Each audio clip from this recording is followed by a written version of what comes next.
Bonjour, je suis Atiba Shibani, directrice générale de l'IANOR. L'IANOR qui est l'Institut algérien de normalisation. Cet institut qui est un établissement à caractère public et industriel et commercial. La vocation de cet institut est l'animation et la coordination des travaux de normalisation au niveau national, au niveau régional et au niveau international. Pour la gestion des comités techniques, on a à ce jour 69 comités techniques qui couvrent tous les domaines demandés par nos opérateurs qui ont fonctionné depuis 89 à ce jour, et on a connu 3 restructurations des comités techniques. On a commencé par 11 comités techniques et on est arrivé à 69. Ce nombre peut augmenter dans l'avenir en fonction des besoins de nos opérateurs. À ce jour, on a une collection de 7000 normes algérienne. Cette collection reprend les préoccupations de nos opérateurs, de nos consommateurs et notre administration. S'agissant du fonctionnement, ces comités fonctionnent au sein de l'IANOR où ils se réunissent pour examiner et discuter les projets de normes nationaux.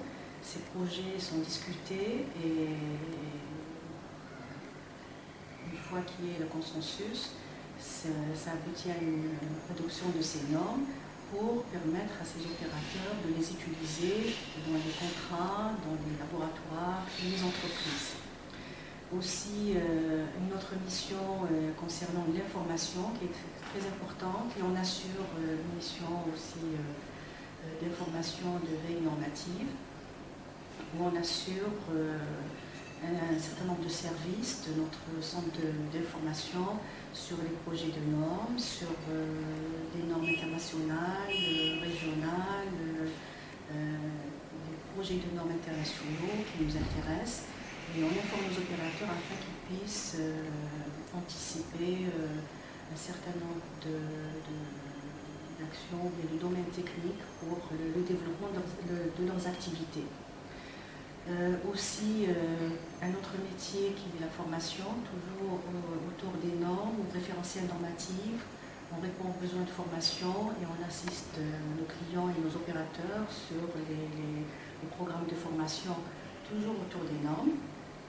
Aussi, on est organisme de certificateur de produits depuis 1997, où on certifie les produits aux normes algériennes. On a élargi depuis 2011 la certification système et des personnes. Pour la certification système, il y a un programme de développement, il y a un système qualité selon la norme d'accréditation 17021 qui est en cours de construction, afin de se faire accréditer et donner confiance à nos demandeurs. Pour la certification des personnes, nous allons examiner les besoins du marché pour pouvoir répondre à et développer ce produit. À ce jour, on a été aidé depuis 2 ou 3 ans de PME2 par des experts de haut niveau pour la mise à niveau et afin qu'on puisse répondre au mieux à nos clients et aussi être cohérent avec les besoins de nos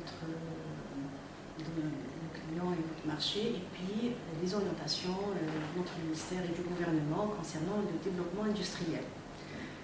Notre rôle il est important, en particulier sur l'exportation, où on souhaite, on essaye, on développe pour aider nos opérateurs à exporter à l'étranger par la mise à disposition de l'information, par la publication des normes, par la formation et la certification. À ce jour, il y a eu des actions de diagnostic, de formation, de préparation, de support de formation, de coaching, d'encadrement de nos cadres pour améliorer le fonctionnement de nos comités techniques. Parce qu'à ce jour, on a un petit souci, c'est pas un petit souci, c'est un grand souci de représentativité, où la représentativité de nos membres ne répond pas aux attentes.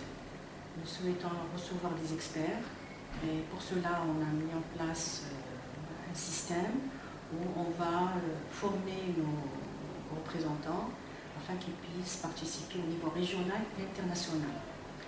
Cette action est en cours de construction avec l'expert PME2, aussi d'autres actions sur le management.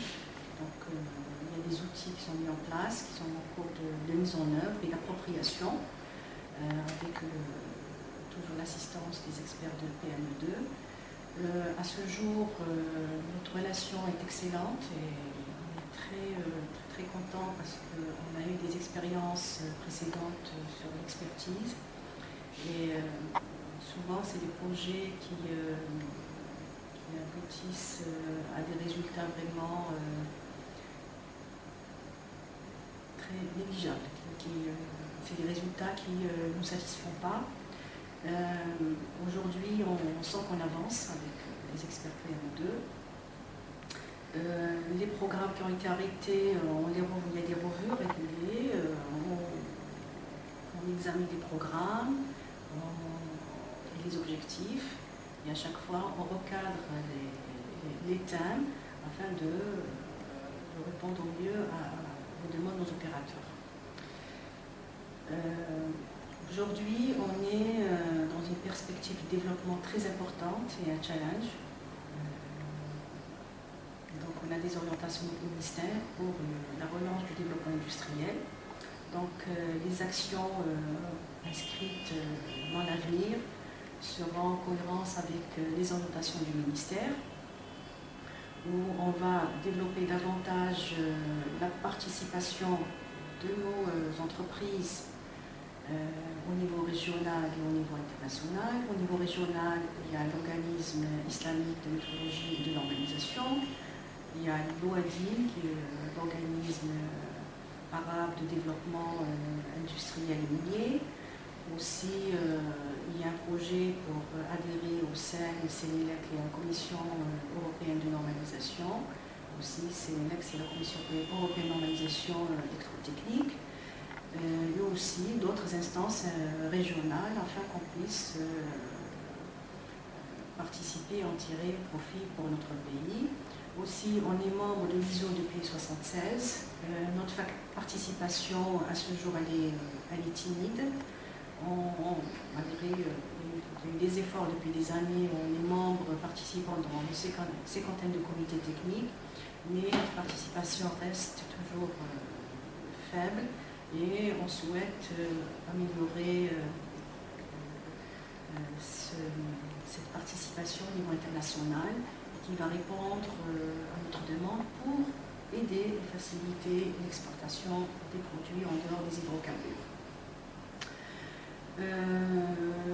On est en phase d'évaluation du programme déjà réalisé et mis en œuvre.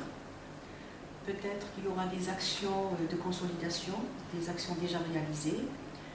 Peut-être qu'on va demander des actions supplémentaires pour pouvoir encore développer des produits.